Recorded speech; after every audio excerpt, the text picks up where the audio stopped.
Hello gamers, Zoltan the Gamerman here, and these are my honest thoughts on Cyberpunk 2077. I'm gonna start by saying that I was on the hype train for this game almost from the get-go. When the developers said how much players will be able to do in it, and what the mechanics will be, and the setting, the premise, everything had me like... Ladies and gentlemen, this is amazing. And then it came out, and it was kind of a disappointment to hear that it was an unfinished dumpster fire. Now don't get me wrong, I pre-ordered the game and I got it day one, but unfortunately I had to work, so I could only fire it up, however skeptically, in the weekend following its release. And I am most definitely glad that I did, because despite what everyone said, and if you can look past all the bugs and glitches and crashes that, Cyberpunk really does have, it is a truly awesome game. I mean, some of my friends laughed at me after it came out and were all like, well, the game's out now and it's full of bugs and it crashes and you pre-ordered it, haha, well, what are you gonna do in it now? To which my answer was, Everything that exists! Alright, so in this video, I'm gonna talk to you about this game's looks, sounds, a bit about its story, but most importantly, how very unique, immersive, and absolutely bucket loads of fun this beautiful, lovable, bug-infested shit show of a game is. Now, I've had the pleasure of playing Cyberpunk 2077 on my PlayStation 5, and as you've probably heard or seen, it's much better than on previous gen consoles, but it still has its issues, but more about those in the video. Alright chooms, let's get right into it. Now, I personally think that this game looks absolutely awesome and unique. What I mean by that is the sheer scale and verticality of the game environment, and the places that you can visit within it are just humongous and they're superbly executed. Almost all of the places I've been to in the game had me like, whoa.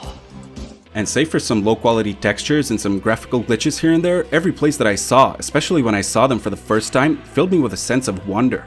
This game really made me feel like I was in a large city from the future filled with crime, chrome, color, charisma, and most of all, possibility. The weapon models are also worth commending. They all look like they could be, real weapons from the future, and that's pretty well done, I think. And same goes for the cars. There is quite a bit of variety there. The types, the models, and the interiors are all very unique and look meticulously planned and done. Now, after that initial sense of wonder wore off and I got used to everything, I started seeing the chinks in the armor. I saw more and more examples of low quality textures pop in, and the random NPCs just walking around the city all look kinda meh. And there was one example where I ran into the same exact guy 3 times within the span of a half minute. Granted, this was before patches 1.04 and 1.05, but still, at one point it had me going, Man, this is some bullshit! Oh, and sometimes when I summoned my car, this was also a thing.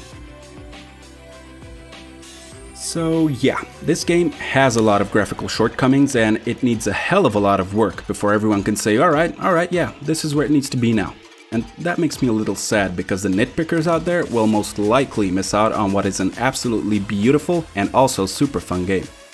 But enough about the looks, let's move it on to sound.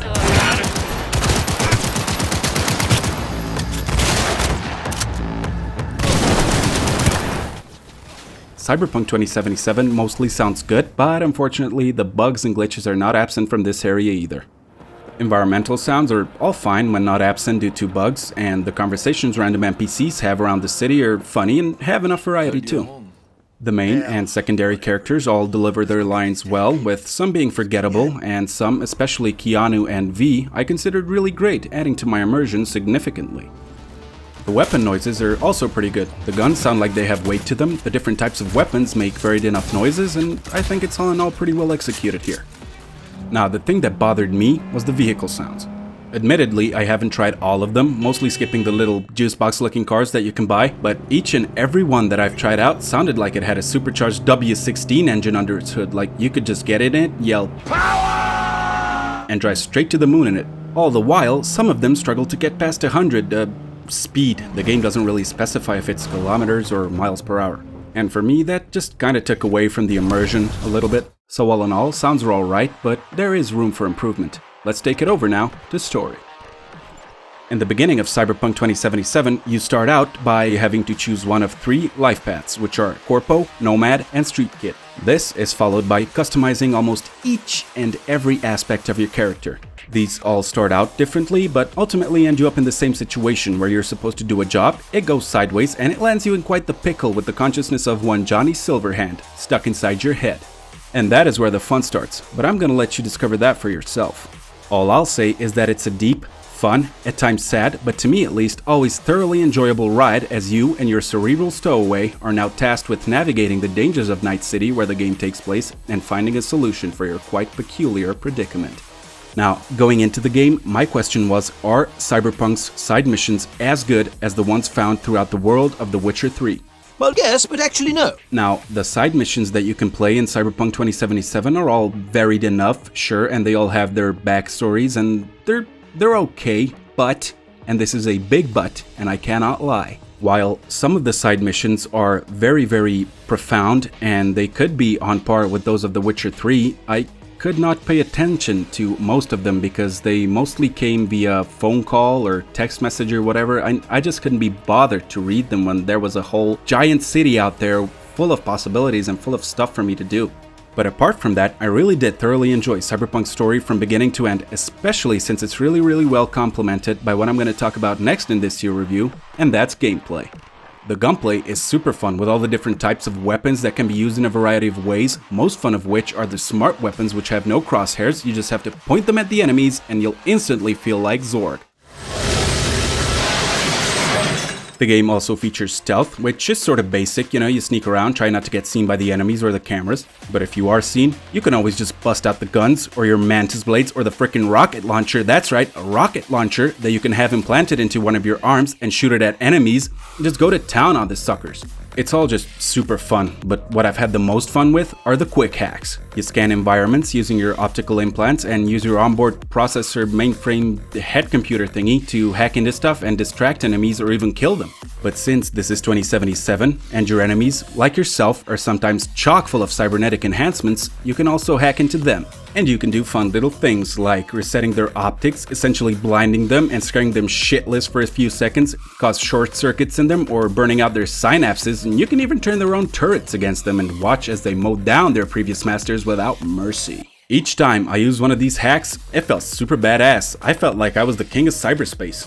However, as this is the age of cybernetics and cyber upgrades, you can also have a little work done on yourself. Oh yeah, you can upgrade everything from your eyes to your feet, and each and every one of these cybernetic enhancements makes you an even bigger badass than you already are. Anyway, let's talk a bit about driving. All in all, the vehicles, including the motorcycles, were fun to drive around, some a little bit hard to control, but they were all good to cruise with throughout Night City or the outskirts or the Badlands, and at times it was all just super relaxing. And believe me, as bad as the glitches and bugs are, from enemies going crazy and zorping all over the map to just stopping dead in their tracks and not reacting to anything, from cars randomly blowing up next to me to all of the crashes, none of these could stop me from having an absolute blast with this game. And I still think that everyone, and I do mean everyone, who doesn't give it a chance due to some bad reviews or negativity coming from the internet is dead wrong to do so.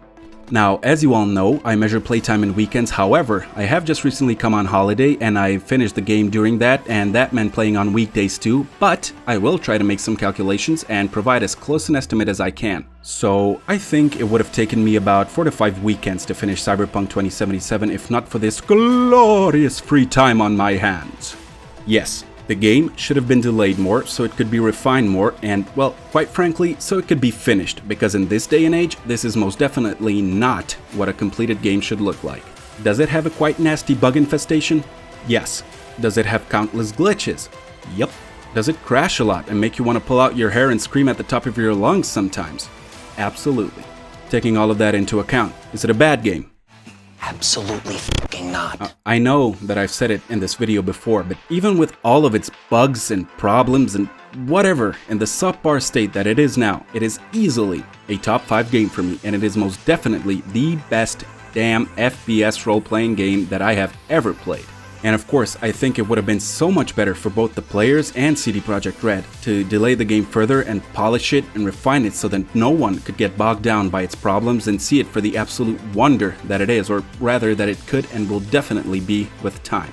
A near-perfect game with awesome gameplay mechanics and features, a mesmerizingly beautiful world, and a captivating story.